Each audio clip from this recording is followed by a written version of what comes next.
A guerra, em sua natureza brutal, sempre desencadeou métodos inovadores e muitas vezes aterrorizantes de combate.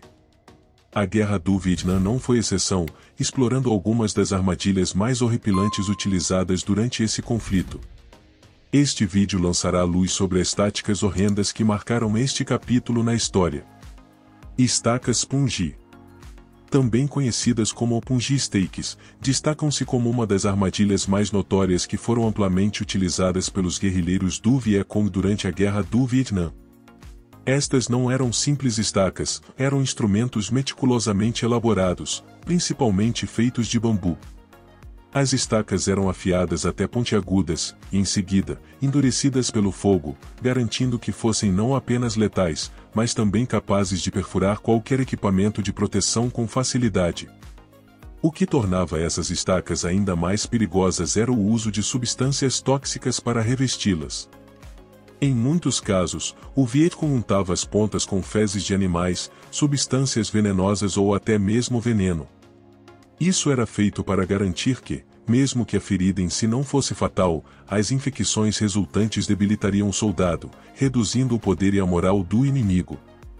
A colocação estratégica dessas estacas era crucial. Elas eram geralmente posicionadas em covas camufladas para se misturarem com o ambiente natural, dificultando a detecção.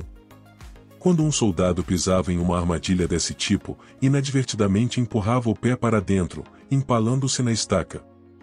Essas armadilhas não representavam apenas ameaças físicas, mas também psicológicas. O medo de pisar em uma cova invisível, especialmente nas densas selvas do Vietnã, era real e palpável. Historicamente, o uso de estacas Punji pode ser rastreado até táticas anteriores de guerrilha em várias partes do mundo, mas foi na Guerra do Vietnã que elas se tornaram notórias. Os guerrilheiros as instalavam ao redor de seus acampamentos ou ao longo das rotas conhecidas das tropas americanas e sul-vietnamitas.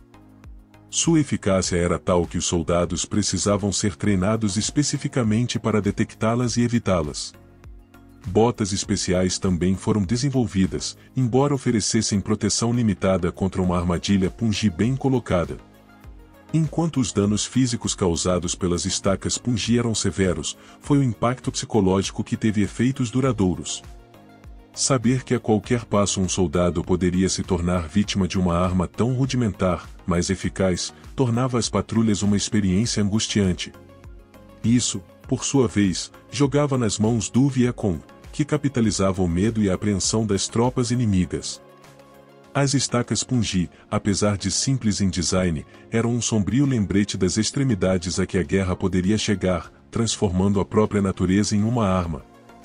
Chicotes de bambu. Devido à sua versatilidade e abundância no Vietnã, tornaram-se uma ferramenta integral na criação de muitas armadilhas guerrilheiras. Entre essas armadilhas, o chicote de bambu se destacava como um instrumento particularmente aterrorizante. Sua mecânica, embora aparentemente simples, possuía uma eficácia letal que ressoava com as táticas de guerrilha do Vietcong.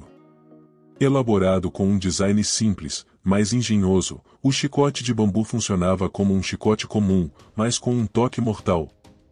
Um forte e flexível broto de bambu era curvado e mantido sob tensão por um fio de armadilha escondido no meio da densa vegetação ou ao longo dos estreitos caminhos da selva. Essa armadilha guardava um pé ou uma mão desavisados para encostar em seu fio. Uma vez acionado, o broto de bambu se endireitaria com força violenta, atingindo qualquer coisa ou qualquer um em seu caminho.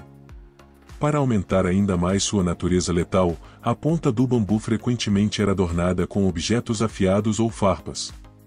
As lesões resultantes variavam de chicotadas dolorosas a cortes profundos que poderiam facilmente incapacitar um soldado. A simplicidade do mecanismo do chicote de bambu era parte de sua genialidade.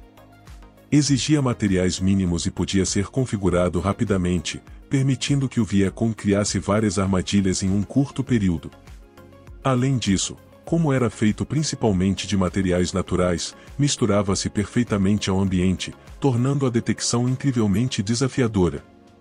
Soldados relatam experiências angustiantes de caminhar por trechos aparentemente serenos da selva, apenas para serem subitamente e violentamente atingidos por esses dispositivos de bambu. A imprevisibilidade dessas armadilhas criava uma atmosfera de constante vigilância e tensão, onde nenhum passo era seguro e qualquer toque em uma folha ou cipó poderia resultar em uma retaliação rápida e dolorosa. Em uma guerra caracterizada por armamento avançado e maquinaria, o chicote de bambu se destacava como um testemunho da eficácia de armadilhas naturais simples. A habilidade do Viet-Cong em aproveitar os materiais brutos ao seu redor transformou a paisagem em um campo minado de perigos. O chicote de bambu, com seu peso silencioso e execução brutal, simbolizava a essência da guerra de guerrilha, imprevisível, engenhoso e implacavelmente eficaz. As minas Bunsen Betis. Embora não exclusivas dessa guerra, foram dispositivos que marcaram a Guerra do Vietnã, onde o uso extensivo de materiais nativos para armadilhas era comum. A natureza imprevisível e o impacto devastador dessas minas as tornaram armas formidáveis no arsenal do Viet-Cong. O que tornava as Bunsen Betis particularmente aterrorizantes era sua detonação aérea. Enquanto a explosão de uma mina terrestre padrão poderia ser mitigada pelo solo ou absorvida pelas pernas da vítima, uma Bunsen Bet mirava no torso e na cabeça, as partes mais vulneráveis do corpo humano. A dispersão radial dos estilhaços garantia que não apenas o indivíduo que acionava a mina fosse prejudicado, mas também aqueles ao seu redor. Os efeitos de uma detonação de Bunsen Bet eram macabros.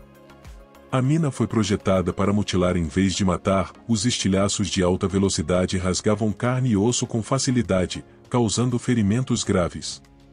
Tropas nas proximidades de uma detonação frequentemente sofriam com ferimentos por estilhaços, mesmo que não fossem os responsáveis por acionar a mina. Tais ferimentos não eram apenas debilitantes fisicamente, mas também apresentavam risco de infecções secundárias nas condições úmidas do Vietnã. Além dos danos físicos imediatos, o impacto psicológico dessas minas era imenso. A imprevisibilidade de quando e onde uma mina poderia explodir, combinada com o conhecimento de seus efeitos devastadores, criava um ambiente de ansiedade perpétua.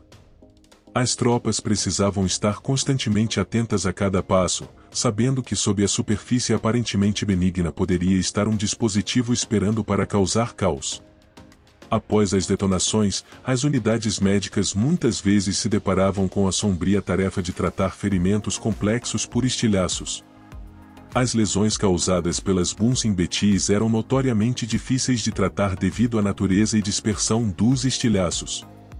Além disso, o local dessas lesões tinha um impacto profundo na moral dos colegas soldados. As Bunsen Betis eram um lembrete cruel da natureza indiscriminada da guerra. Em uma paisagem já repleta de perigos, essas minas adicionavam mais uma camada de temor, reforçando a ideia de que o perigo não estava apenas nas armas do inimigo, mas também sob o solo pisado. Se gostou do vídeo, se inscreve no canal, deixa o like.